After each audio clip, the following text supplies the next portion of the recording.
মুভির শুরুতেই দেখা যায় কিছু স্পিডবোট একটা নদীর মধ্য দিয়ে সামনের দিকে এগিয়ে যাচ্ছে। দেখা যায় এই বোটগুলোতে কিছু টেরোরিস্ট কিছু মেরিন লোকদেরকে জিম্মি করে নিয়ে যাচ্ছে। অন্যদিকে নদীর তীরের দিকে কয়েকজন মেরিন স্নাইপারকে দেখা যায়, যারা কিনা ওই লোকদেরকে উদ্ধার করার জন্য সেখানে লুকিয়ে রয়েছে। এই মেরিন স্নাইপাররা 3টি ইউনিটে ভাগ হয়ে সেখানে অবস্থান করে এবং 3টা ইউনিট 3 দিক দিয়ে ট্রায়াঙ্গেল আকারে অবস্থান করে আছে, যাতে তাদের মিশন সাকসেস হয়। আর এদিকে এই মিশনের কমান্ডারকে দেখা যায় যে অফিসে বসে বসে মনিটর দিয়ে ড্রোনের সাহায্যে সবকিছু লক্ষ্য করছিল। তার অর্ডার পাওয়া মাত্রই সেখানে থাকা সব স্নাইপাররা সতর্ক হয়ে যায় আর অ্যাটাক করার জন্য রেডি হতে শুরু করে। তবে হঠাৎ করে সেখানে গুন্ডাদের আরও একটা টিম চলে আসে। এদিকে ইতিমধ্যে সেই বোট দিয়ে সব মেরিনুকদেরকে গুন্ডারা টেনে বোট থেকে নামিয়ে নদীর তীরে বালুর উপর হাঁটু গেড়ে বসিয়ে দেয়। আসলে এই সন্ত্রাসীরা আমেরিকান বন্দীদেরকে হত্যা করার জন্য এখানে নিয়ে এসেছে। অন্যদিকে মেরিন স্নাইপারদের দেখা যায় তারা গুন্ডাদেরকে মারার জন্য একেবারে রেডি হয়ে তাদের পয়েন্ট নিয়ে নেয়। সেখানে এই স্নাইপারদের লিডার দেখা যায়, যার নাম হলো মিলার, আর তার সাথে আরও 8জন স্নাইপার ছিল। আর এরা সবাই পাহাড়ের পাশে লুকিয়ে আছে সামনে থাকা সেই গুন্ডাদেরকে মারার জন্য। আর সামনে সেই গুন্ডারা সেই হোস্টেলদেরকে জিম্মি করে তাদের ভিডিও করতে শুরু করে। এদিকে কমান্ডার স্নাইপারদের অর্ডার দেয় যে গুন্ডারা তাদের গায়ে হাত তোলার আগে তাদেরকে শেষ করে দিতে। অন্যদিকে সেই গুন্ডাদেরকে দেখা যায় তারা অদ্ভুতভাবে সেখানে একজন বাচ্চাকে নিয়ে আসে আর তার হাতে ছুরি তুলে দেয় জিম্মিদেরকে মেরে ফেলার জন্য। আর এবার স্নাইপারদের বন্দীদেরকে বাঁচাতে হলে আগে ওই বাচ্চাটিকে মারতে হবে। আর এবার উপায় না পেয়ে মিলার তার একজন সহকর্মীকে অর্ডার দেয় সেই বাচ্চাটিকে শুট করার জন্য, কিন্তু ট্রিগারে হাত দেওয়া সত্ত্বেও কিছুতেই ব্যাকেট ওই বাচ্চাটির উপর গুলি চালাতে পারছিল না।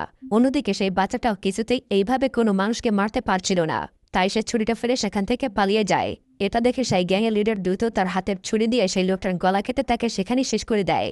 এসব দেখে মিলার সবাইকে হেডশুট করার অর্ডার দেয় আর সাথে সাথেই কিছু স্নাইপার শুট করতে শুরু করে, কিন্তু অনেকটা দূরে হওয়ার কারণে একটাও টার্গেট লক্ষ্য লাগে না।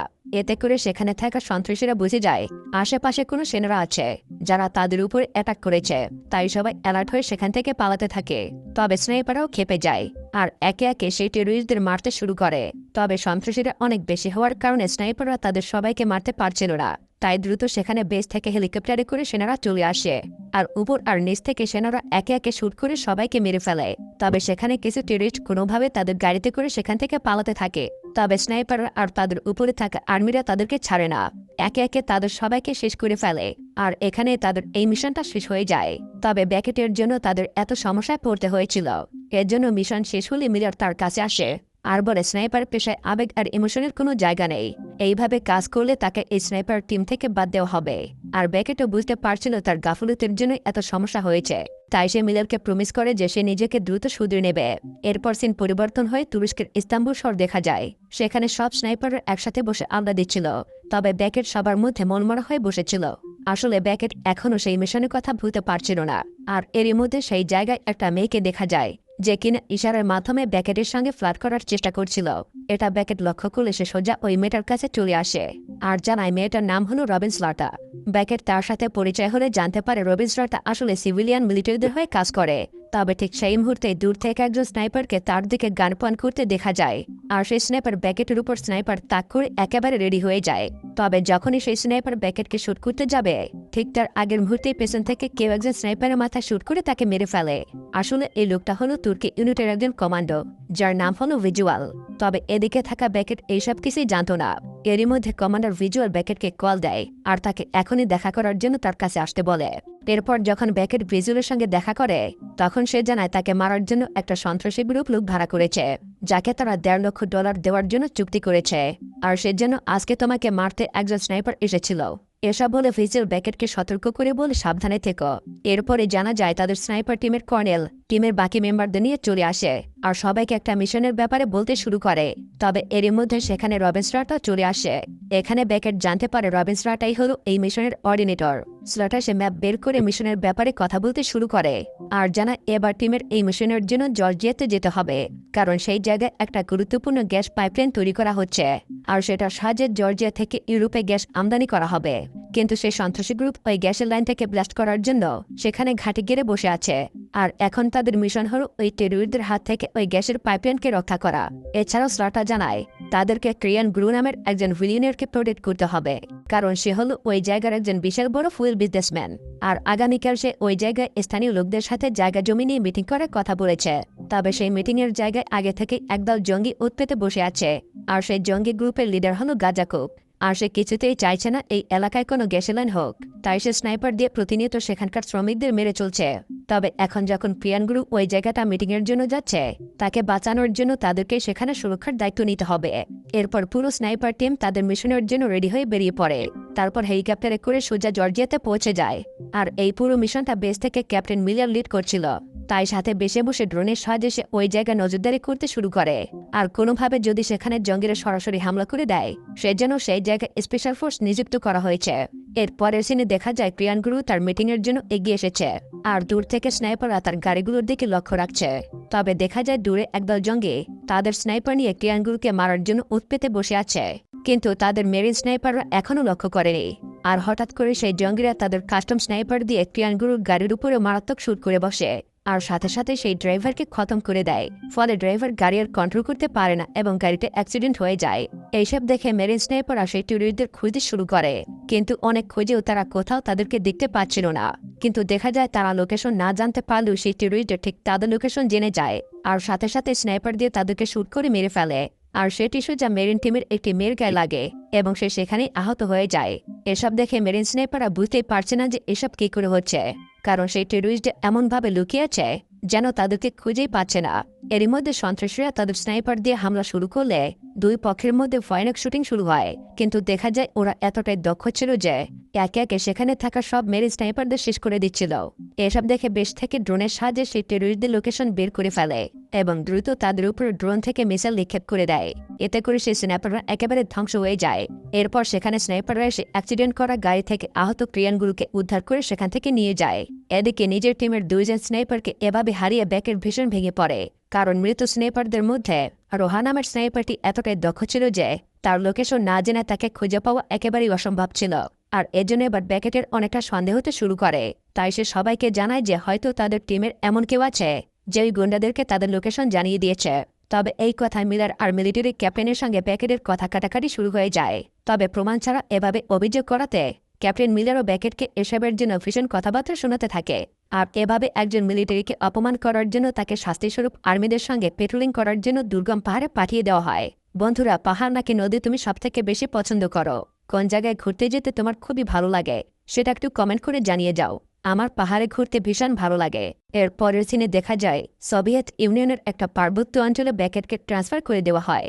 সেখানে সানিল নামের একজন স্নাইপার ব্যাকেটের সঙ্গে দেখা করে এবং তাদের কমান্ডারের কাছে নিয়ে যায়। আর তখন থেকে এখানেই ব্যাকেট কাজ করতে শুরু করে। কিন্তু এই সোভিয়েত ইউনিয়নের লোকজন আমেরিকানদের একদমই পছন্দ করে না। সেজন্য ব্যাকেটকে দেখা মাত্রই সেখানে থাকা বাকি মেম্বাররা তার উপরে হামলা করে দেয়। কিন্তু ব্যাকেটও কম ছিল না, সে সবাইকে হারিয়ে একেবারে মাটিতে শুইয়ে দেয়। এরই মধ্যে সেখানে কমান্ডার মাস্কপ চলে আসে। ব্যাকেটের এমন স্কিল দেখে সে পুরোপুরি বুঝে যায় যে আমেরিকান সেনারা তাদের সেনাদের থেকে একটু বেশি স্কিলফুল। এরপর সে ব্যাকেট এবং বাকিদেরকে নিয়ে একটা মিশনে বেরিয়ে পড়ে। আর এই মিশনে তাদের বড় ফিগের একটা জায়গায় লুকিয়ে শত্রুর উপরে অ্যাটাক করতে হবে। এরপর সবাই সেখানে নিজেদের অবস্থা নিয়ে নেয় আর মাস্কপ তাদের শুট করার জন্য রেডি হয়ে যায়। কিন্তু ব্যাকেট বলে ওরা মনে হয় সাধারণ চোর, ওদেরকে না মেরে তার চেয়ে অ্যারেস্ট করাই তো ভালো হয়। এই কথা শুনে মাস্কপ একটু মুচকি হাসি দেয় আর ব্যাকেটকে বলে, আচ্ছা তোমার যদি মনে হয় তাহলে গিয়ে ওদের ধরে আনো। কিন্তু মাস্কপ তো ভালো করে জানতো যে ওরা কারা, তাই সে তাকে একা না পাঠিয়ে তার সঙ্গে আরো একজন স্নাইপারকে পাঠিয়ে দেয়। এরপর ব্যাকেট সামনে এগিয়ে গেলে সেখানে একজন মহিলাকে কিছু নিয়ে যেতে দেখতে পায়। ব্যাকেট মহিলাকে সেখানেই থামতে বলে, কিন্তু মহিলাটি একেবারে অসহায়ের মতো তাকে বলতে থাকে যে সে বিপদে পড়েছে আর সে তার কাছে সাহায্য চাইতে শুরু করে। এরই মধ্যে সেই মহিলাটির পাশে কয়েকজন লোক চলে আসে। তবে মহিলা লোকটিকে থামিয়ে নিজে ব্যাকেটদের নিজের কথায় ভুলিয়ে তাদেরকে শুট করার জন্য গান পয়েন্ট করতে শুরু করে। কিন্তু দূর থেকে মাস্কপ এসব দেখে সাথে সাথে এই মহিলাটিকে শুট করে দেয়। এরপর দুই পক্ষের মধ্যে শুরু হয়ে যায় এক ভয়ানক গোলাগুলি। এরপর সব স্নাইপাররা মিলে সেই টেররিস্টদের খতম করে ফেলে, এমনকি তাদের মধ্যে একজনকে তারা জীবিত অ্যারেস্ট করে ফেলে। এরপর রাতের বেলা মাস্কপ আর ব্যাকেট নিজেদের মধ্যে কথা বলছিল। সেই সময় মাস্কপ তার লাইফের একটা ঘটনা ব্যাকেটকে শোনায়। সে বলে একটা মিশনে সে তার পজিশন নিতে রেডি হচ্ছিল, কিন্তু ঠিক সেই সময় 6 থেকে 7 বছর একটি বাচ্চা মেয়ে চলে আসে। আর সেই মেয়েটি তার জামা নিচে করে একটা বোমা নিয়ে এসেছিল। সে আসলে তাদের টিমকে মেরে ফেলার জন্যই এসেছিল। তবে তখন যদিও সেটা বুঝতে পারছিল, কিন্তু ওইটুকু বাচ্চা মারার জন্য সে সাহস করতে পারেনি। আর সেজন্য তার চোখের সামনে তার পুরো টিমকে সেদিন মরতে হয়েছিল। আর সেদিন থেকে সে বুঝে গিয়েছিল যে আবেগ হল স্নাইপারদের জীবনের সবথেকে বড় শত্রু। আর তার করা জীবনের ভুল থেকেই এই শিক্ষাটা সে পেয়েছে। পরদিন সকালে দেখা যায় ব্যাকেট আর মাস্কপ তাদের বেসের পাশে পেট্রোলিংয়ের জন্য বেরিয়েছে। তারা যে সন্ত্রাসীদের বন্দী করে রেখেছে তাকে উদ্ধার করার জন্য অবশ্যই তার সাথীরা এখানে আসবে। আর এইসবের কারণে তারা ওই জায়গায় আবারও রেডি হতে শুরু করে। তারপর তারা তাদের বেসের বাইরে রিমোট কন্ট্রোল বোমা রেখে লুকিয়ে পড়ে সেই চেচেন বাহিনীর অপেক্ষায়। আর কিছুক্ষণ পরে দেখা যায় সেই চেচেন বাহিনীর বিশাল দল তাদের বেসের দিকে এগিয়ে আসছে। বেকেট আর সানিলকে দেখা যায় তারা দুজন সাদা কোট পরে বরফের মধ্যে উৎপেতে বসে আছে। অন্যদিকে টাওয়ারের উপরে একজন পজিশন নিয়ে আছে, কিন্তু হঠাৎ করেই একজন চেচেন স্নাইপার কোথা থেকে শুট করে সেই টাওয়ারের উপরে থাকা লোকটাকে মেরে ফেলে। যেটা দেখে বেকেট তার স্নাইপার স্কোপ দিয়ে সেই স্নাইপারকে খুঁজতে শুরু করে। একটা সময় সে ওই স্নাইপারকে বরফে লুকিয়ে থাকতে দেখতে পায়, আর সাথে সাথে সে ওই স্নাইপারকে শুট করে মেরে ফেলে। আর এরই সাথে তাদের টিমের সঙ্গে চেচেন গ্রুপের ব্যাপক গোলাগুলি শুরু হয়ে যায়। এদিকে মস্কোভ দেখা যায় সে বেসের বাইরে বসে স্নাইপারের সাহায্যে একে একে বাইরে থাকা চেচেনদের হেডশুট করে উপরে পাঠিয়ে দিচ্ছিল। কিন্তু চেচেনদের দলে অনেক বেশি লোক থাকার কারণে তারা সবাইকে মেরে উঠতে পারছিল না। এমনকি তাদের সঙ্গে রকেট লঞ্চারও রয়েছে, আর সেটার সাহায্যে তারা সোজা বেস ক্যাম্পের উপরে হামলা করে দেয়। এতে করে মস্কোভ তার পজিশন ছেড়ে সেখান থেকে সরে পড়ে। অন্যদিকে বাস্কেটও তার কাজ চালিয়ে যাচ্ছিল। সে একে একে চেচেনদেরকে উপরে পাঠিয়ে দিচ্ছিল, কিন্তু হঠাৎ করেই একজন ব্যাকেটের লোকেশন পেয়ে যায় আরপিজি দিয়ে তার উপরে হামলা করে দেয়। এতে করে ব্যাকেট পাহাড় থেকে ছিটকে নিচের দিকে গড়িয়ে পড়তে শুরু করে। অন্যদিকে মস্কোভের পজিশন সরে গেলে সেই চেচেন সেনারা তার বেসের দিকে এগিয়ে আসতে শুরু করে। তখন মস্কোভ বাইরে লাগানো বোমাগুলো রিমোট কন্ট্রোলের সাথে ব্লাস্ট করতে শুরু করে, আর অনেকে সেই ব্লাস্টে মারা যায়। কিন্তু সংখ্যায় বেশি হওয়াতে সবাইকে সেখানে মারতে পারে না, আর তারা অনেকে বেসের মধ্যে ঢুকে পড়ে আর আটকে রাখা সেই সন্ধিকেও বের করে নিয়ে আসে। এদিকে ব্যাকেটকে দেখা দেয় সে পাহাড়ের উপর থেকে স্নাইপার স্কোপের সাহায্যে সবকিছুই দেখছিল, কিন্তু তবু সে শুট করছিল না, কারণ সেটা করতে হলে তাকে আরও একটু অপেক্ষা করতে হবে। এদিকে সেই আটকে রাখা লোকটা নিজের ভাইকে দেখে তাকে আনন্দে জড়িয়ে ধরে। এরই মধ্যে মস্কোভকে ধরে তারা বাইরে নিয়ে আসে মারার জন্য। অন্যদিকে সেখানে সানিলকে দেখা যায় সে নিজের জীবন বাঁচাতে ওই চেচেনদের দলে গিয়েছে। তবে যখনই তারা মস্কোভকে মারার জন্য তাকে মাটিতে চেপে ধরে, ঠিক সেই মুহূর্তেই দূর থেকে ব্যাকেট একের পর এক সুনিপুর শুট দিয়ে তাকে মেরে ফেলে। এমনকি সেখানে থাকা বিশ্বাসঘাতক সানিলকে শেষ করে দেয়। এরপর দেখা যায় সেখানে বন্দী হওয়া লোকটা মস্কোভকে জিম্মি করার চেষ্টা করছে বাঁচার জন্য, কিন্তু ব্যাকেট একটা মারাত্মক শট নেয় এবং সেই লোকটাকে উপরে পাঠিয়ে দেয়। এতে করে মস্কোভ মরতে মরতে ব্যাকেটের জন্য বেঁচে যায়। এরপর ব্যাকেট সেখান থেকে মস্কোভের কাছে চলে আসে আর দুজনে কথা বলতে শুরু করে। সেই সময় মস্কোভ ব্যাকেটকে জিজ্ঞাসা করে, সানিলকে মারার জন্য তুমি কি কনফিউজড হয়েছিলে? উত্তরে ব্যাকেট বলে, গাদ্দারকে মারতে আবার কনফিউজড হব কেন? এ কথা শুনে মস্কোভ ব্যাকেটকে শাবাশি দিয়ে বলে, এখন থেকে আর কখনোই তোমার হাত পা কাঁপে না কারোর উপর শুট করার জন্য। আর এবার ব্যাকেট প্ল্যান করে সে এবার গ্যাস কাপের সঙ্গে গিয়ে দেখা করবে, কারণ সেটা জানতে চায় যে কে সেদিন তাদের লোকেশন শত্রুদেরকে জানিয়ে দিয়েছিল। তবে সেখানে তো সে এমনি এমনি যেতে পারবে না, তাই সে কিছু মৃত লোকদের বড়ি সেখানে নিয়ে যাওয়ার প্ল্যান করে, যাতে করে গ্যাস কাপ তাদের কবর দিতে পারে। এরপর ব্যাকেট সেই কাজের জন্য মাদারশেপ নামের একজনের সঙ্গে দেখা করতে যায়, আর তাকে অনেক বুঝিয়ে তার সাথে যাওয়ার জন্য রাজি করিয়ে নেয়। এরপর তারা দুজনে রওনা হয় গ্যাস কাপের সঙ্গে দেখা করার উদ্দেশ্যে। আর গ্যাস কাপের সেই ডেরা ছিল পাহাড়ের মধ্যে থাকা জঙ্গলের গভীরে। এরপর যখনই তারা সেই জায়গায় গিয়ে পৌঁছায়, তখন সেখানে পাহারা দেওয়া গ্যাসকপের লোকেরা তাদের উপরে গান পয়েন্ট করে নিজেদের পজিশন নেয়। এরপর সেই লোকটা ব্যাকেটের কাছে আসলে সে লোকটার সাথে থাকা সেই গ্যাসকপের লোকের দেহাবশেষ তার হাতে তুলে দেয়, আর জিজ্ঞাসা করে সেদিন মেরি সেনাদের লোকেশন কে দিয়েছিল। কিন্তু তারা ব্যাকেটের কোনো কথারই জবাব দেয় না, উল্টো তারা সবাই ব্যাকেটের দিকে গান পয়েন্ট করে দাঁড়িয়ে পড়ে। তবে ঠিক সেই মুহূর্তে সেখানে স্বয়ং গ্যাসকপ চলে আসে, আর ব্যাকেট গ্যাসকপকে বলে, সেদিন ওই শুট ছিল অসম্ভব, কেউ এক্সট্রা লোকেশন ছাড়া আমাদেরকে খুঁজে পাওয়ার কোনো কথাই ছিল না। বলো সেদিন কে তোমাদের কাছে আমাদের লোকেশন দিয়েছিল? কিন্তু গ্যাসকপ বলে, তোমাদের উড়াতে আমাদের কারো সাহায্যের প্রয়োজন হয়নি, আমি নিজের স্কেল দিয়ে তোমাদেরকে সেদিন উড়িয়ে দিয়েছিলাম। কিন্তু ব্যাকেট কিছুতেই তার কথা বিশ্বাস করছিল না। এসব দেখে গ্যাসকপ ব্যাকেটের উপরে ভীষণ খেপে যায়, আর ব্যাকেটকে মারার জন্য তার গলায় ছুরি ধরে। এরই মধ্যে ব্যাকেট লক্ষ্য করে সেখানে থাকা কয়েকজন লোক মিলিটারি ডিভাইস দিয়ে কিছু একটা খোঁজার চেষ্টা করছে। এটা দেখে সে ভাবতে থাকে হয়তো এই ডিভাইসের মাধ্যমে সেদিন তার লোকেশন জেনে গিয়েছিল। এরই মধ্যে সেখান থেকে একটা ড্রোন উড়ে যায়, যেটা কিনা বেস থেকে মিলিটারিরা পেট্রোলিং করছিল। কমান্ডার এই গুন্ডাদেরকে দেখা মাত্রই মিসাইল লঞ্চ করার জন্য অর্ডার দেয়, কিন্তু তারা এটা জানত না যে ব্যাকেট এখানে এসেছে। আসলে ব্যাকেট কাউকে না জানিয়ে লুকিয়ে এখানে এসেছিল। এরই মধ্যে মিসাইল এসে সেখানে পড়লে সবকিছু ধ্বংস হয়ে যায়, কিন্তু সৌভাগ্যক্রমে ব্যাকেট কোনোভাবে সেই বিপদ থেকে বেঁচে ফেরে। এরপর সে সোজা বেঁচে ফিরে আসে। তবে এখানে রবিন ব্যাকেটের উপর ভীষণ রেগে যায়, আর বলে না জেনে বুঝে কি করতে সেই জায়গায় গিয়েছিল। এ কথায় ব্যাকেট জানায়, গ্যাসকপ একটা মিলিটারি স্যাটেলাইটের টাচবুকের মাধ্যমে তাদের লোকেশন বারবার পেয়ে যাচ্ছিল, এমনকি ওই ডিভাইস দিয়ে সে আমাদের ড্রোনগুলো হ্যাক করে ফেলেছে।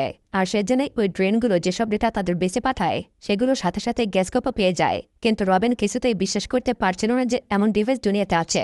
এরই মধ্যে রবিনের কাছে কর্নেলের কল আসে, আর সে কলটা ব্যাকেটকে দিতে বলে। ব্যাকেট কথা বলে কর্নেল তাকে এসব আজেবাজে কথা বলতে বারণ করে, আর তার সঙ্গে এসব নিয়ে ভীষণ রাগারাগি করে।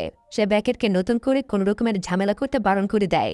এরপর সে তাদের নতুন অন্য একটা মিশনের কথা নিয়ে আলোচনা করে, যাতে ক্যাপ্টেন মিলারও তাদের সঙ্গে যুক্ত হয়। কর্নেল মিলারকে সবকিছু বুঝিয়ে বলে যে কি করে তাদের এই মিশনটা কমপ্লিট করতে হবে। সে জানায় ক্রিয়ান গুরু আগামীকাল জর্জিয়া আসতে যাচ্ছে সেই গ্যাস পাইপলাইন ভিজিট করার জন্য, আর হয়তো জঙ্গিরা আবারও এই সুযোগটা নেওয়ার চেষ্টা করবে। এরপর তারা সবাই জর্জিয়াতে চলে আসে। এরই মধ্যে তাদের কাছে খবর আসে যে গ্যাসকোপের লোকেরা সেখানে একটা গ্রামে উৎপেতে বসে আছে। এই কথা জানতে পেরে তারা সবাই সেই গ্রামের উদ্দেশ্যে বেরিয়ে পড়ে। সেখানে স্নাইপারদের সাহায্য করার জন্য জর্জিয়াও তাদের একটা টিম পাঠিয়ে দেয়। এদিকে সেই জঙ্গিদেরকে দেখা যায় তারা একটা রুমের মধ্যে বসে সেই ডিভাইসের মাধ্যমে সব ডেটার উপরে নজর রাখছে। তারা এখান থেকে জেনে ফেলছে যে স্নাইপাররা এখন কোন জায়গায় অবস্থান নিয়েছে, আর সেই আর্মির টিমও বা কোন দিকে এগিয়ে আসছে। আর সেই মতো সবাই পজিশন নিয়ে রেডি হয়ে যায়। আর আর্মিরা সেখান থেকে আসতেই একে একে জর্জিয়া সেই টিমের আর্মিদেরকে এক এক করে শেষ করতে শুরু করে। আর্মিরা বুঝতেই পারছিল না যে কোন দিক থেকে তাদের উপরে শুট করা হচ্ছে। এদিকে মেরিন স্নাইপাররাও কিছুই বুঝে উঠতে পারছিল না যে কোথা থেকে তাদের উপরে শুট করা হচ্ছে। কিন্তু ওদেরকে গ্যাসকোপের টিম সেই ডিভাইসের মাধ্যমে ঠিক তাদের লোকেশন পেয়ে যায়, আর একে একে তাদের উপরে শুট করতে শুরু করে। আর দেখতে দেখতে মেরিন স্নাইপার অস্কারকে গুন্ডারা শুট করে সেখানেই মেরে ফেলে। সেখানে থাকা স্নাইপাররা কিছুই বুঝে উঠতে পারছিল না যে কি করে তারা একেবারে অ্যাঙ্গেলে শুট করতে পারে। ওদিকে প্রায় 2000 মিটার দূরে অবস্থানরত মিলারের অবস্থানও জঙ্গিরা ঠিকঠাক মতো পেয়ে যায় এবং তাদের উপরে শুট করে দেয়। তারা বুঝতেই পারছে না যে মাত্র একটা স্নাইপার টার্চ দিয়ে কোনোভাবে এত দূর দেখা সম্ভব নয়। তাহলে কি করে এত দূর পর্যন্ত তারা শুট করতে পারছে, আর কি করে বা তার লোকেশন জানতে পারল? আসলে গ্যাসকোপ তাদের কাছে থাকা সেই ডিভাইসের সাহায্যে সবার গায়ে লাগানো জিপিএস ট্র্যাকার হ্যাক করে নিয়েছিল। সেই জন্যই তারা আগে থেকে জেনে যাচ্ছিল কে কোন জায়গায় আছে। এবার ব্যাকর সবাইকে এই কথা জানিয়ে দিলে সবাই সেটা বিশ্বাস করতে বাধ্য হয়, আর নিজেদের জিপিএস ট্র্যাকার লাগানো পোশাকগুলো খুলে ফেলে। আর সেখান থেকে সবাই উদাও হয়ে যায়। আর এদিকে লুকিয়ে থাকা গ্যাসকোপের লোকেরাও স্নাইপার লোকেশন না পেয়ে তারাও সেখান থেকে পালিয়ে যায়। এরপর জর্জিয়ার আর্মি সেখানে চলে আসে, কিন্তু জঙ্গিদেরকে তারা ধরতে পারে না। সেখানে রবিনও চলে আসে, এমনকি জর্জিয়ার মিলিটারির কর্নেলও সেখানে চলে আসে। তবে এখনও রবিন সেই জিপিএস ট্র্যাকার হ্যাকের কথা কিছুতেই বিশ্বাস করতে পারছিল না। অন্যদিকে সেই জর্জিয়ার কর্নেল ও স্নাইপার টিমের উপর রাগ দেখাতে শুরু করে। সেই সাথে সবার নামে নেগেটিভ রিপোর্ট দেবে বলে হুমকি দিয়ে চলে যায়। এরপর কর্নেল সবাইকে নিয়ে একটা মিটিংয়ে বসে। সে সবাইকে ভালোভাবে লোকেশন দেখে বুঝিয়ে দেয় যে ক্রিয়ান গুরু ভিজিট করতে আসলে এই জঙ্গিরা অবশ্যই তার উপরে অ্যাটাক করবে। সেই জঙ্গিরা এখন জিউরা নামের একটা জায়গায় উৎপেতে বসে আছে। এখানে রবিন প্ল্যান করে যে ওই জঙ্গিরা কিছু করার আগেই তাদেরকে সেখানে গিয়ে ওদেরকে শেষ করে দিতে হবে। আর এবার তারা কেউই নিজেদের সঙ্গে জিপিএস ট্র্যাকার নিয়ে যাবে না। এতে করে আর কোনো ভয় থাকবে না যে জঙ্গিরা তাদের লোকেশন জেনে যাবে।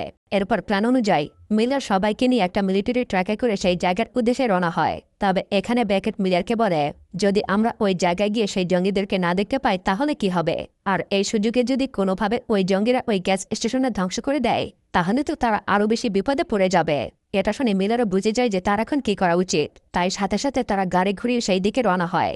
এরপর দেখা যায় ব্যাকেটের ধারণা ঠিক হয়েছে। সেই গুন্ডারা নিজেদের অবস্থান বদলে দ্রুত সেই গ্যাস স্টেশনে চলে আসে, আর এসেই তারা সেই গ্যাস স্টেশনে হামলা করে দেয়। তবে জর্জিয়ার আর্মিরা কিছুতেই ওই জঙ্গিদের সঙ্গে পেরে উঠছিল না। একের পর এক আর্মিদের স্নাইপাররা শুট করে উড়িয়ে দিচ্ছিল। এদিকে রবিনকে দেখা যায় সে গ্যাস স্টেশনে বসে বসে সবকিছু মনিটরিং করছিল, আর হঠাৎ করে সেই বিল্ডিংয়ে হামলা করে দেয়। আর এবার শেষমেশ ওই মহিলা বিশ্বাস করে যে ব্যাকেট এতদিন তাদের সত্যি কথাই বলে আসছিল। তাদের ড্রোন হ্যাক করে গ্যাসকোপের লোকেরা তাদের পদক্ষেপ আগে থেকে জেনে উল্টো তাদের উপরে হামলা করে দিচ্ছে। তাই সে দ্রুত বেশ কল করে এরিয়ে থাকা সব ড্রোনগুলো সরিয়ে নেওয়ার জন্য অর্ডার দেয়।